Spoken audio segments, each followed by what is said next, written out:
Cholត្រីបកកាត់យឺតនាំយកការចងចាំត្រឡប់មកវិញកន្លែងដែលយើងធ្លាប់សើចជាមួយគ្នាថ្ងៃនេះនៅសល់តែស្រមោលឯកាផ្លូវចាស់ដែលយើងធ្លាប់ដើរនៅតែមានស្នាមជើងអាទិតកាបេះដូងខ្ញុំនៅតែសួរខ្លួនឯងថាហេតុអ្វីស្នេហ៍យើងត្រូវបែកបាក់ពេលអូនឆ្ងាយទៅមិនលាវាចាខ្ញុំដូចនោះបាត់បង់ផ្លូវដើរគ្រប់ពេលដែលមើលមេឃពេលល្ងាចនៅតែនឹកដល់ស្នាមញញឹមអូនទោះពេលវេលាកន្លងផុតទៅ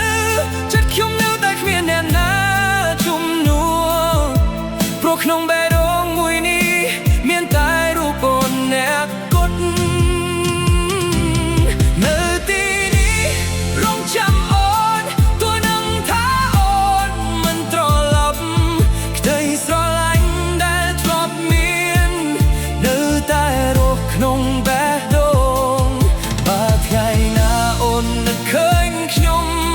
សូមត្រឡប់មកដូចថ្ងៃមុនព្រោះកន្លែងនេះមិនប្រែប្រួលនៅទីនេះរងចាំអូនរាល់បទចម្រៀងដែលធ្លាប់ស្ដាប់ក្លាយជាការឈឺចាប់ក្នុងចិត្តរូបថតចាស់ដែលនៅសល់ធ្វើឲ្យទឹកភ្នែកហូរម្ដងទៀតខ្ញុំមិនដឹងថាអូននៅទីណាតើមានអ្នកណាមើលថែអូនទេតែសម្រាប់ខ្ញុំអ្នកនេះនៅតែស្រឡាញ់អូនដូចដើមបើឲ្យសុំកាយលើមេឃបានខ្ញុំសូមឲ្យអូនត្រឡប់វិញមិនមែនដើម្បីចាប់តាមថ្មីតែដើម្បីមិនចប់ដោយស្នាមញញឹមនៅទីនេះរងចាំអូនក្រំពុនលឺចិត្តនឹងកាយរាត្រីទោះរដូវផ្លាស់ប្ដូរប៉ុន្មានដងចិត្តខ្ញុំនៅតែដែរ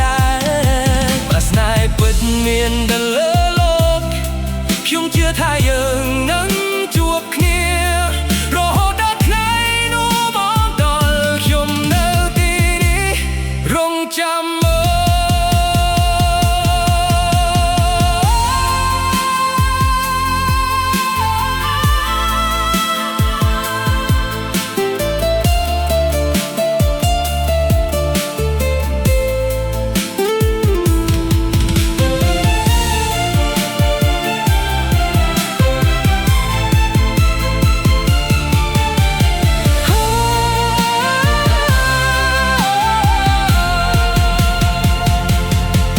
ខ្យល់បក់កាត់រាត្រីស្ងប់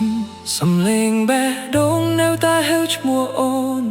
ទោះថ្ងៃស្អែកនឹងទៅជាយ៉ាងណាខ្ញុំនៅទីនេះរងចាំ